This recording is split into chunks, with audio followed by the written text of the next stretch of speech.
Hello friends welcome to my channel Priyanka Kaur আবার একটা mini blog নিয়ে চলে এলাম। অনেক দিন পর ভাবলাম একটা মিনি ব্লগ বানাই। আজকে সারা দিন কোনো ভিডিও বানানো হয়নি, তাই সন্ধ্যাবেলা একটা মিনি ব্লগ করে নিচ্ছি। এখানে দেখো ছেলেকে প্রথমে পড়তে বসিয়েছিলাম ওই রুমে, এত গরম দিয়েছে ও পড়তেই পারছিল না। তারপর ওকে আবার ডেকে আনলাম এই রুমে ডেকে আনার সঙ্গে সঙ্গে ও তো এসিটা চালিয়ে নিচ্ছে। এসি চালানোর জন্য পুরো পাগল হয়ে যায়, দরজা জানলা সব বন্ধ করে এসি চালাচ্ছে। এসির হাওয়া খেতে খুব ভালোবাসে, আর এসি না চালালেও হবে না, এত গরম পড়েছে। হাওড়ার পাশাপাশি জায়গাগুলোতে তোমরা যারা থাকো তোমরা জানো নিশ্চয়ই কতটা গরম পড়েছে। আজকে বেশ কিছুদিন থেকে কিন্তু গরমটা পড়েছে, সন্ধেবেলা থাকাই যাচ্ছে না ঘরে, এত গরম পড়েছে। তারপর এখানে ছেলেকে একটু এসিটা চালিয়ে দিলাম না, ও নিজে থেকেই চালিয়ে নিল। ছেলেকে এখানে পড়তে বসিয়ে দিলাম, পড়তে বসিয়ে আমি আবার হলে চলে এলাম। আমি হল রুমে বসে বসে একটা বাংলা ছবি দেখছিলাম। আজকে অনেক বছর পর এই বাংলা ছবিটা আমি আবার দেখছি। ছোটোবেলা হয়তো দেখেছিলাম, ছোটোবেলা না, যখন বুঝি তখন হয়তো দেখেছিলাম শুভদৃষ্টি। আজকে আবার অনেক দিন পর দেখলাম ছবিটা দিয়েছে, তাই ছবিটা বসে বসে দেখছিলাম। ছবিটা দেখতে দেখতে মনে পড়লো ও অফিস থেকে বাড়ি ফিরবে কিছুক্ষণের মধ্যেই, তাই ওর জন্য একটু ছাতু গুলিয়ে রাখছি। এত গরমের মধ্যে আসবে, এসে তো অন্য কিছু খাবে না, একটু ছাতু গুলিয়ে রাখলে ও তো চিনি খেতে খুব ভালোবাসে, তাই চিনি দিয়ে বেশি করে ছাতুটা গুলিয়ে রাখছি, গুলিয়ে ফ্রিজে রেখে দেবো। ও আসলে পরে চান করলে তারপর ওকে দিয়ে দেবো। গরমকালে এই ছাতু খাওয়াটা খুবই ভালো।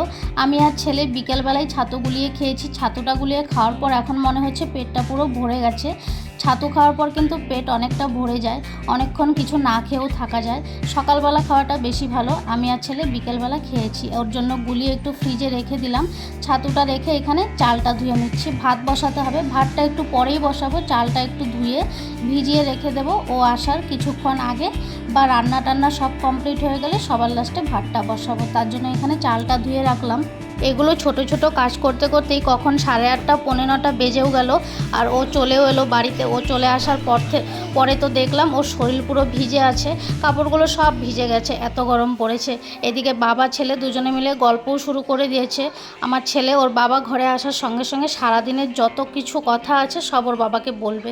আর এদিকে বাসন্তী ঠাকুর নিয়ে যাচ্ছিল বিসর্জন করার জন্য, মা চলে যাচ্ছে। দেখে কিন্তু খুব খারাপ লাগে এই দৃশ্যটা, বিদায়বেলা মায়ের। আমি এখান থেকে একটু নমস্কার করে নিলাম।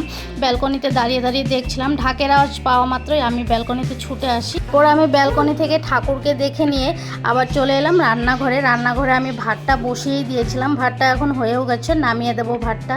আর এদিকে ফ্রিজে মাছ ছিল। আজকে দুপুরে তেমন কিছু রান্না করিনি, শুধু ডাল করেছিলাম আর ভাজা করেছি, ভাত করেছিলাম। তাই ভাবলাম এখন তো কিছু রান্না করতে হবে। ওকে জিজ্ঞেস করলাম, ও বলল কিছু করতে হবে না, ডাল আছে, মাছ ভাজা করো আর ভাত করলেই হয়ে যাবে। এখানে আমি মাছ ভাজা বসিয়েও দিয়েছি, ফ্রিজে মাছ ছিল। আর এইদিকে দেখো আমার ছেলে পড়াশোনা করে উঠেও গেছে, ওর চোখে কিন্তু পুরো ঘুম। আজকে সকালে 7টার দিকে ঘুম থেকে উঠেছে। আমি আর ছেলে দুজনে একসঙ্গেই উঠেছি। ও আজকে 8:30টার মধ্যেই অফিসে চলে গেছে, তাই আমরা সবাই সকালে উঠে পড়েছি। ছেলের স্কুল বন্ধ ছিল, তাও ও আমার সঙ্গে উঠেই পড়েছে। এখানে দেখো ভাতটা আমি নামিয়ে নেওয়ার পর ভাতটা বেড়ে নিচ্ছি। এখন ছেলের খুব ঘুম পেয়ে গেছে, ওকে এখন ভাতটা দিয়ে দেবো। ভাতটা বেড়ে নিচ্ছি, সবার জন্য একসঙ্গেই ভাতটা বেড়ে নেব। ভাতটা বাড়তে বাড়তে মাছ ভাজাটাও নামিয়ে নেব।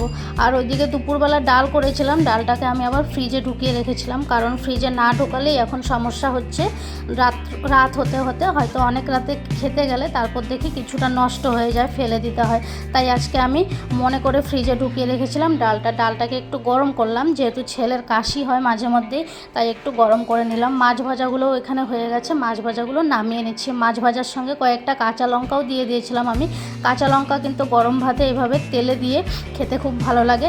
চলো ভাতটা বেড়েও নিলাম, আর ভিডিওটা এখানেই শেষ করে দিচ্ছি। মিনি ব্লগটি ভালো লাগলে লাইক কমেন্ট শেয়ার করে দিও। টাটা।